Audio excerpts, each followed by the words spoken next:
Assalamualaikum and hello everyone. Welcome to a new video of hybridization. In this video, what we're going to look at is actually sp² hybridized. So on your notes, it will be on page 23. Okay, so right now we're going to look at for the case of sp² hybridized. So sp², maknanya the total electron pair will be 3 lah. Sebab 1s dengan 1s and 2 of my p orbital. So the total dia 3. So 3 electron pair. So now let's look for example number 1. So step 1 is actually draw the Lewis structure. Again, how to do the calculation. Remember, yang ini tak perlulah kan, mesti explain lebih. Just remember for the case of boron. Boron ni pun case bebal kan. So for the case of bebal, it's fine if our atom is in complete octet. So there's no need for you to share the electron to achieve octet lah for our central atom. Okay, so once we have drawn the Lewis structure, okay, for the case of Lewis structure, it's fine if it does not follow the shape yet. Okay, so sekarang ni the class dia adalah AB3, which means it has 3 bonding pair. The electron pair geometry based on the total of electron pair dia memang 3 lah kan, sebab 0 lone pair. So the shape will be trigonal planar, and the molecular geometry pun trigonal planar juga because it has no lone pair on the central atom. And the bond angle will be 120. So next, biar tulis ni barulah kita boleh draw kita punya shape. Contohnya kalau sampai sini saja salah lah. Kena sampai sini sebab kita kena tahu shape dia. Yang example number, for example SP ni, sebab memang bentuk dia linear, so I don't have to draw it again. Okay, kalau yang ini, sebab shape dia is not, kalau kamu biarkan sahaja di sini, it's actually this is T-shape. Sedangkan what we want, it is a trigonal planar. So, ni bentuk dia. So, again, kalau kita tak ingat, kalau kamu tak ingat the bentuk, the shape itself, bolehlah refer balik pada summary ni. Okay. So, back to our notes itself. Okay, so maknanya dekat sini, total electron pair kita is actually 3 kan? Total electron pair kita 3. So kalau 3, state type of hybridization dia adalah sp². So next is actually draw orbital diagram of central atom involving valence orbital.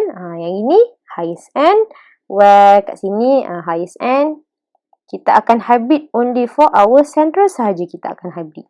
Okay, tapi sekarang ni, based upon our molecular geometry, we know that what we have is actually we have 1, 2, 3. So, kita ada 3 sigma bond. So, from here, we know that we need 1, 2, 3 sigma bond. So, bila kita ada 3 sigma bond, what we're going to need is actually 3 unpaired electron. Okay, so nanti kita kenalah hybridize kan. So, how do we do the hybridization? Remember, first step is actually kita punya ground state. Lepas tu kita excitekan state tu, excitekan the electron tu. Lepas tu barulah kita hybridized state.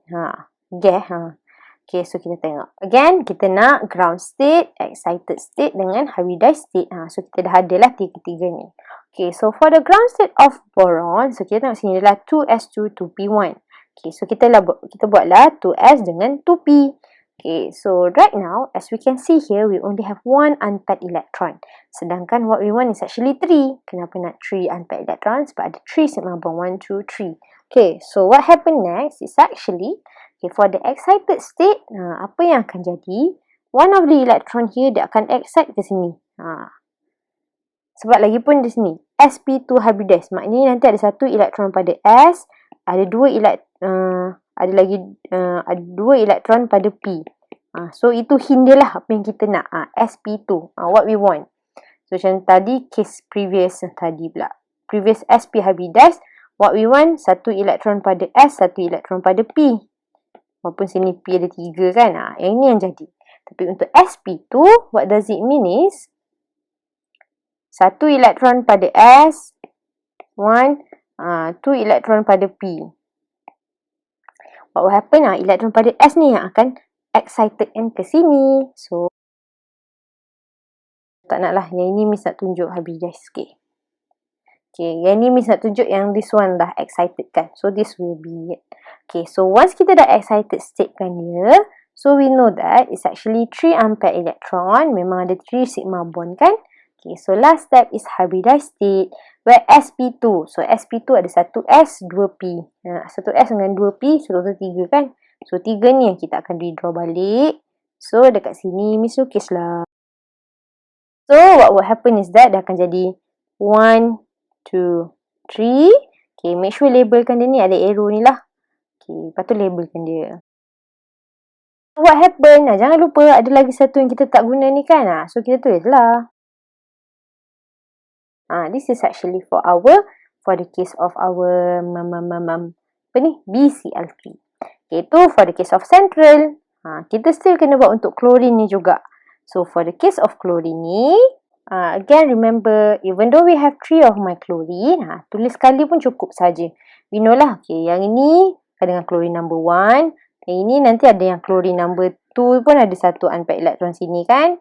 Lepas tu yang ini dengan chlorine number 3 yang unpaired juga.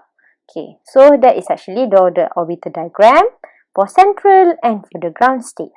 Okay, so sekarang ni what we're going to do, draw the hybrid orbital and label.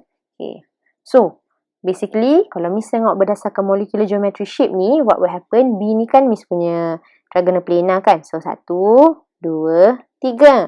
Lepas tu chlorine is actually p orbital. So kat sini 1, 2, 3. So jadilah macam ni. Yang itu baru roughly shape dia. Okay, so how we gonna draw it? Okay, so sekarang ni bentuk dia adalah sp², bentuk dia jadi trigonal planar kan? Trigonal planar. So this is actually my sp². Okay, so dah set elektron belum lagi lah Okay, so next is actually Miss nak drawing chlorine pula. So chlorine dia macam mana? Okay, so sekarang ni kita tahu untuk chlorine ni bentuk dia 3p kan? So kat sini Miss dah buat lah, ada 1, 2, 3. Okay, dah label lah each of it is 3p, 3p, 3p. Okay, so sekarang ni macam mana? Remember that for the sp² hybridized, each of it has 1 unpaired electron. So that is actually for my bromine. Okay, next is actually for my chlorine ni. Each of the chlorine pun ada 1 unpaired electron.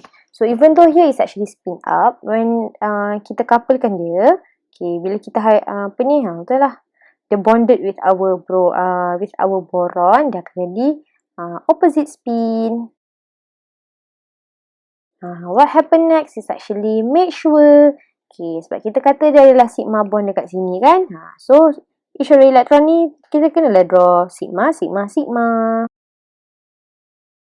So make sure that the orbital is being labeled. So tengok ni sp², sp², sp².